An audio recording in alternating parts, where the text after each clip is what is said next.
Hello students, कैसे हैं आप सब। क्लास 12 बायोलॉजी का फर्स्ट चैप्टर जीवों में जनन का अभी तक आप लोग 2 वीडियो देख चुके हैं, जिसमें हम लोगों ने जनन के बारे में पढ़ा, जनन के प्रकार, अलैंगिक जनन, लैंगिक जनन और जीवों तथा पौधों में अलैंगिक जनन की विभिन्न विधियों के बारे में आप लोग पढ़ चुके हैं। अब ये हमारा तीसरा वीडियो है। इस वीडियो में आज मैं आप लोग को लैंगिक जनन के बारे में बताऊंगी। आइए देखते हैं लैंगिक जनन क्या होता है। जैसा कि पहले वीडियो में मैं बताई थी आप लोग को कि लैंगिक जनन जो है उसमें नर और मादा 2 विपरीत जनकों की आवश्यकता होती है। जैसा कि अलैंगिक जनन में हुआ था कि सिर्फ एक जनक की आवश्यकता थी, एक ही जनक नए संतान की उत्पत्ति करता था, परंतु लैंगिक प्रजनन में 2 विपरीत जनकों की आवश्यकता है। 2 विपरीत जनक कौन कौन है? नर एवं मादा। ये दोनों विपरीत जनक सबसे पहले युग्मक का निर्माण करते हैं, उसके बाद इन दोनों का मिक्सिंग होने के बाद ये युग्मनज का निर्माण होता है। मीन्स नए संतान की उत्पत्ति होती है 2 विपरीत जनकों के माध्यम से, उसे हम लैंगिक जनन कहते हैं। अब इसमें क्या क्या होता है, पहले देखिए। नर के द्वारा नर युग्मक का निर्माण होता है और मादा के द्वारा मादा युग्मक का निर्माण होता है। नर युग्मक तथा मादा युग्मक आपस में संलयन करके युग्मनज का निर्माण करते हैं, जिसे इंग्लिश में जाइगोट कहते हैं। यह युग्मनज विकसित होकर फिर नई संतान, नए शिशु का निर्माण करता है।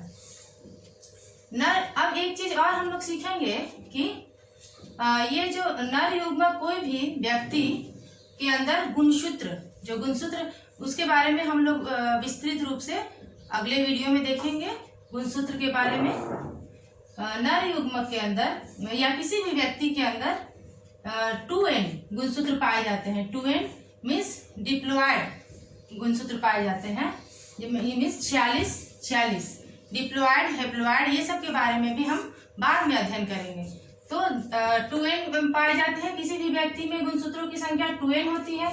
परंतु जब नर युग्मक या मादा युग्मक का निर्माण होता है तो गुणसूत्रों की संख्या आधी हो जाती है।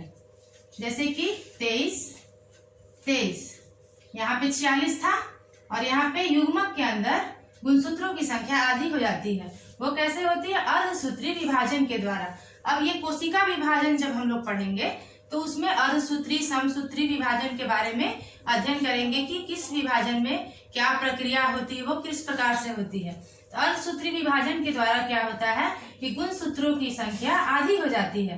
तो यहाँ गुणसूत्र की संख्या आधी हो गई, मीन्स n हो गई, इसमें भी n हो गई।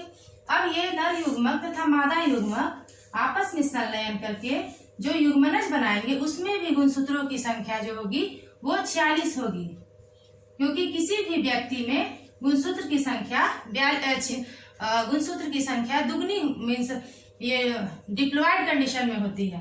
तो 46 हो गए। 2n, कोई भी व्यक्ति 2n होता है, डिप्लॉयड होता है, और जो हमारा युग्मक बनता है वो n होता है, जिसे कि हेप्लॉयड कहते हैं। ये सब के बारे में, हेप्लॉयड, डिप्लॉयड, विभाजन, इसके बारे में हम किसी दूसरे वीडियो में डिटेल्स में उसमें अध्ययन करेंगे।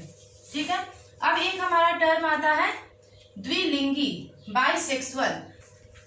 ये द्विलिंगी और बाइसेक्सुअल, द्विलिंगी कहने का मतलब है कि जब एक ही प्राणी में नर एवं मादा दोनों उपस्थित हो उसे द्विलिंगी प्राणी कहते हैं। 2 तरह के प्राणी पाए जाते हैं, द्विलिंगी तथा एकलिंगी।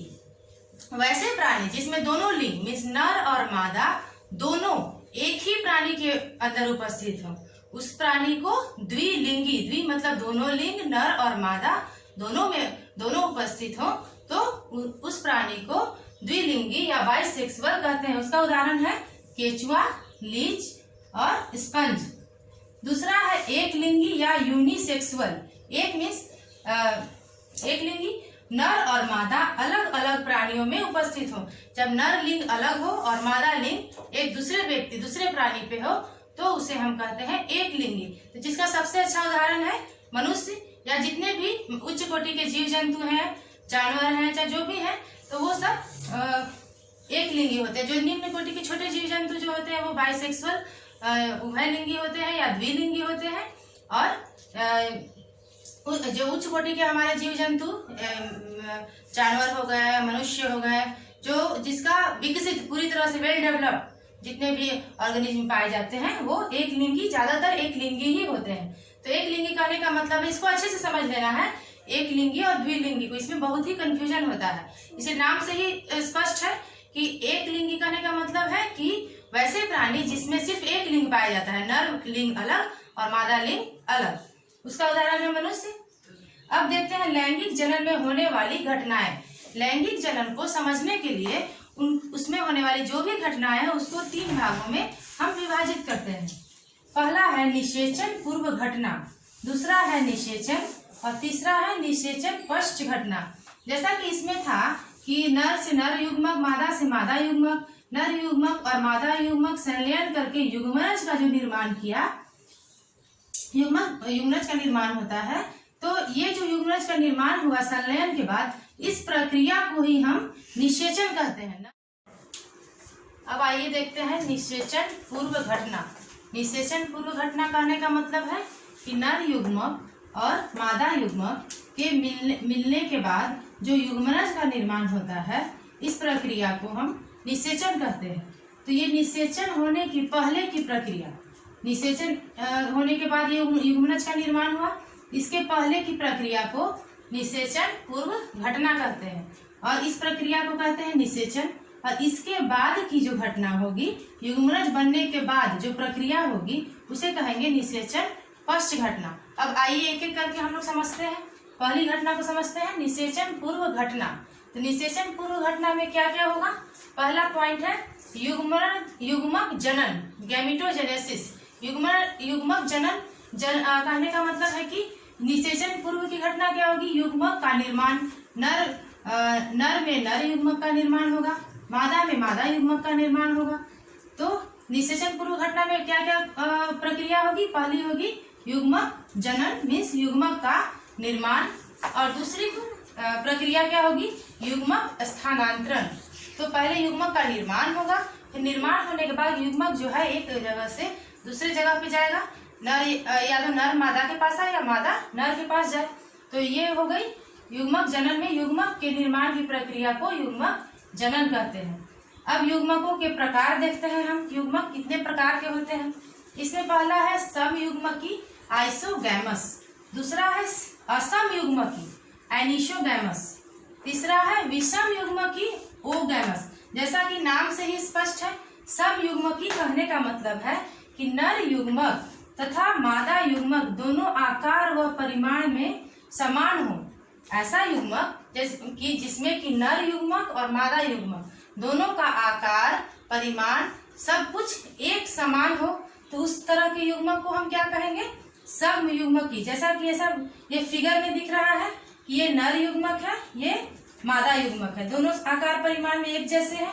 अब दोनों का संलयन होगा, यहाँ पे नर और मादा युग्मक का संलयन होने के बाद ये युग्मनज का निर्माण होगा। तो इस तरह से ये समयुग्मक का उदाहरण है। उसके उदाहरण है किस किस जीवों में ये होता है, किस किस जीवों में समयुग्मकी पाया जाता है, नर और मादा युग्मक एक जैसे होते हैं। उसका उदाहरण है स्पाइरोगाइरा और यूलोथ्रिक्स। उदाहरण को अच्छी से याद कर लेना है। अब आइए देखते हैं युग्मक का दूसरा प्रकार, असमयुग्मकी। इसमें दोनों नर व मादा का बाह्य आकार समान पर परिमाण भिन्न होता है। जैसा कि समयुग्मकी में था कि दोनों का नर और मादा युग्मक एक समान थे, असमयुग्मकी में क्या होगा कि नर और मादा का आकार एक जैसा होगा। जैसे आकार देख रहे हैं एक जैसा है, बट परिमाण बाह्य आकार समान है, एक जैसा है, लेकिन परिमाण जो होगा वो अलग होगा। जैसे ये थोड़ा बड़ा है और ये छोटा है, तो ये हो गया, और ये दोनों संलयन करके युग्मनज का निर्माण करेंगे। अब अगला पॉइंट है विषम युग्मकी ओगैमस, इसमें कि नर और मादा दोनों भिन्न प्रकार के होते हैं। इसमें क्या होगा कि नर और मादा दोनों का आकार, परिमाण सब कुछ भिन्न होगा, उन लोग का सारा कुछ डिफरेंट ही होगा। जैसे कि यहाँ देखिए मादा युग्मक जो है वो गोल शेप में है और नर युग्मक जो है वो उसका आकार इस तरह का है। तो विषम युग्मकी में क्या होगा कि दोनों का आकार, परिमाण दोनों अलग होगा, दोनों का आकार, प्रकार सब कुछ डिफरेंट, सब कुछ अलग अलग होगा। इसका उदाहरण है कारा और ओगोनियम, और इसका असम युग्मकी के उदाहरण है क्लेमाइडोमोनास और ब्राउनिंग। उदाहरण को याद कर लेना है। अब अगला हमारा पॉइंट है निषेचन। निषेचन पूर्व घटना हम लोग पढ़ लिए, जिसमें कि क्या था, युग्मक का निर्माण, युग्मक जनन और युग्मक स्थानांतरण। तो युग्मक का निर्माण तो हो गया, नर युग्मक मादा युग्मक का निर्माण हुआ। युग्मक स्थानांतरण में क्या हुआ कि नर युग्मक मादा युग्मक दोनों आपस में संलयन करेंगे और युग्मनज का निर्माण करेंगे, उसे ही युग्मक स्थानांतरण कहते हैं। दोनों एक दूसरे से मिलते हैं। अब आगे हम लोग देखेंगे दूसरा निषेचन। निषेचन पूर्व घटना हो गई। अब निषेचन की घटना। निषेचन की परिभाषा हम कैसे देते हैं, नर व मादा युग्मक संलयित होते हैं, इसे युग्मक संलयन कहते हैं। नर और मादा जब संलयित होते हैं, नर और मादा युग्मक जब संलयित होते हैं तो इसे हम क्या कहेंगे, इस घटना को युग्मक संलयन कहते हैं। इसके परिणाम स्वरूप द्विगुणित युग्मनज डिप्लॉयड जाइगोट का निर्माण होता है। इस प्रक्रिया को निषेचन कहते हैं। इसको अच्छे से समझेंगे। निषेचन में क्या होगा, नर और मादा युग्मक आपस में संलयित होते हैं और इस घटना को युग्मक संलयन कहते हैं। जिस समय वो लोग आपस में मिलते हैं उस घटना को कहते हैं युग्मक संलयन। और उसके परिणाम स्वरूप युग्मक संलयन होने के बाद क्या बनता है, युग्मनज बनता है। वो कैसा होता है, डिप्लॉयड, मतलब द्विगुणित। इसमें क्रोमोसोम n है, इसमें भी n है और यहाँ पर क्या हो गया 2n, तो इसे ही कहेंगे द्विगुणित युग्मनज का निर्माण करते हैं। इसे ही, इस प्रक्रिया को ही हम निषेचन कहते हैं। अब आइए कुछ मुख्य बातों को देख लेते हैं। कुछ जीव जैसे मधुमक्खी, रोटीफर्स, कुछ छिपकली में निषेचन के बिना ही मादा युग्मज से युग्मनज का निर्माण हो जाता है। इसे अनिषेक जनन पार्थेनोजेनेसिस कहते हैं। जैसे कि अभी तक हम लोग निषेचन पढ़े कि नर युग्मक मादा युग्मक संलयित होकर युग्मनज का निर्माण करते हैं, उसके बाद आगे की प्रक्रिया होती है, नए जीव की उत्पत्ति होती है। परंतु कुछ ऐसे भी जीव जंतु होते हैं जिनमें बिना निषेचन के ही सिर्फ मादा युग्मक ही आगे चल के वो युग्मनज का निर्माण कर देती है। उस प्रक्रिया को हम कहते हैं अनिषेक जनन। जिसमें जैसे कि जिसके मुख्य उदाहरण है मधुमक्खी, इसको याद कर लेना है, रोटीफर्स, कुछ छिपकलियां जिसमें कि बिना निषेचन की प्रक्रिया नहीं होती है, नर और मादा का संलयन उसमें नहीं होता है, सिर्फ मादा युग्मक ही युग्मनज का निर्माण करती है। इसे पार्थेनोजेनेसिस कहते हैं। अब यहाँ पे क्या होगा कि जो युग्मनज जो जीव बनेगा उसमें जो होगा क्रोमोसोम जो होंगे वो n होंगे या अगुणित। वो जो होगा वे द्विगुणित नहीं हुआ, क्योंकि 2n का तो नर और मादा का संलयन तो यहाँ नहीं हुआ, सिर्फ मादा ही बनाई। इसीलिए ये जो होगा तो यहाँ क्रोमोसोम नंबर n होंगे, अगुणित होंगे। अब निषेचन के प्रकार पे आते हैं। निषेचन 2 प्रकार के होते हैं, बाह्य निषेचन और अंतः निषेचन। जैसा कि नाम से ही स्पष्ट है, बाह्य निषेचन एक्सटर्नल फर्टिलाइजेशन, जिसका मुख्य उदाहरण है शैवाल, उभयचर, मछलियां। बाह्य निषेचन में क्या होगा कि निषेचन की जो प्रक्रिया होगी वो बाहर होगी, शरीर से बाहर होगी। जैसे नर और मादा का जो संलयन होगा वो शरीर से बाहर होगा, पानी में या कहीं भी जो भी जलीय जीव है वो उन लोगों में ज्यादातर होता है ये कि नर युग्मक मादा युग्मक शरीर से बाहर पानी के में निकलता है और पानी में ही नर और मादा का संलयन होता है। युग्मक का नर और मादा युग्मक का संलयन होता है और निषेचन की प्रक्रिया संपन्न होती है। तो इस तरह से इस प्रक्रिया को हम बाह्य निषेचन करते हैं। अगला है हमारा अंतः निषेचन, मीन्स इंटरनल फर्टिलाइजेशन। इसमें क्या होगा कि निषेचन की प्रक्रिया जो है वो शरीर के अंदर होगी। युग्मक का निर्माण शरीर के अंदर होगा, नर युग्मक और मादा युग्मक में नर और मादा युग्मक का निर्माण होगा और वो युग्मक शरीर के अंदर ही आपस में संलयन करेंगे और वहीं पे निषेचन की प्रक्रिया होगी और युग्मनज का निर्माण होगा। तो इस तरह से इसे अंतः निषेचन, क्योंकि यह शरीर के अंदर होगा। इसके उदाहरण जितने भी स्तनधारी हैं उन लोग में अंतः निषेचन पाया जाता है, जिसमें मनुष्य भी एक है। और जितने स्थलीय जीव हैं मुख्यतः स्थलीय जीवों में अंतः निषेचन ही पाया जाता है। अब हमारा सबसे अंतिम पॉइंट है निषेचन पश्च घटना। निषेचन पश्च घटना में क्या होगा कि निषेचन की बाद की जो घटनाएं होती हैं उसे निषेचन पश्च घटना कहते हैं। जैसे अभी तक आप लोग पढ़ चुके कि निषेचन पूर्व घटना, निषेचन के प्रकार, और अब पढ़ेंगे निषेचन पश्च घटना। तो निषेचन पश्च घटना में क्या होना चाहिए, युग्मनज तो बन चुका है निषेचन के द्वारा। अब युग्मनज में जो विकास होगा उसे ही निषेचन पश्च घटना कहेंगे। तो उसमें क्या होगा, युग्मनज में समसूत्री विभाजन होगा। समसूत्री विभाजन के द्वारा, युग्मनज में समसूत्री विभाजन के द्वारा युग्मनज जो होगा वो विकसित होगा। बार बार समसूत्री विभाजन होगा, उसके सेल्स की संख्या में, कोशिकाओं की संख्या में वृद्धि होगी और विभाजन के द्वारा भ्रूण का निर्माण होगा। तो ये हो गई निषेचन पश्च घटना। अब भ्रूणोद्भव, एक टर्म होता है एम्ब्रियोजेनेसिस। युग्मनज लगातार विकसित होकर भ्रूण का निर्माण करता है, इसी प्रक्रिया को एम्ब्रियोजेनेसिस या भ्रूणोद्भव कहते हैं। तो जो युग्मनज है वो समसूत्री विभाजन द्वारा होता है, फिर उसमें विकास होता है, उसके बाद वो भ्रूण का निर्माण करता है। तो इस प्रक्रिया को हम भ्रूणोद्भव या एम्ब्रियोजेनेसिस कहते हैं। अब एक दो इंपॉर्टेंट टर्म हमारा आता है अंडप्रजक और सजीव प्रजक, ओविपेरस एंड विविपेरस। हम देखते हैं कि कुछ जीव जंतु जो है वो अंडे को जन्म देते हैं और कुछ जीव जंतु जीवों को जन्म देते हैं। तो जो जीव जंतु जो अंडे को जन्म देते हैं उनमें क्या होता है कि युग्मनज का विकास शरीर के अंदर होता है और वो अंडे के रूप में जन्म देते हैं। फिर जीव का आगे का विकास वो बाहर होता है अंडे से बाहर आने के बाद, तो उसे हम कहते हैं अंडप्रजक। परंतु सजीव प्रजक में क्या होता है कि युग्मनज का पूर्ण रूप से विकास और जीव का पूर्ण विकास शरीर के अंदर हो जाता है और वो एक जीव के रूप में नई संतान को उत्पन्न करता है। तो इस तरह के जीव को विविपेरस कहते हैं। विविपेरस का सबसे तो अच्छा उदाहरण मनुष्य है, जिसमें कि सजीव को जन्म दिया जाता है।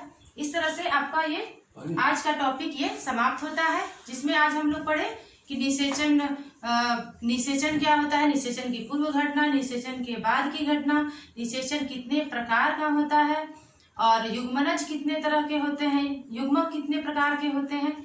तो इस तरह से आज हमारा ये पूरा चैप्टर जो जीवों में जनन था, ये चैप्टर हमारा समाप्त होता है। आशा है कि आप लोग को ये पूरा चैप्टर तीनों वीडियो समझ में आया होगा। तो कमेंट जरूर लिखें। Thank you.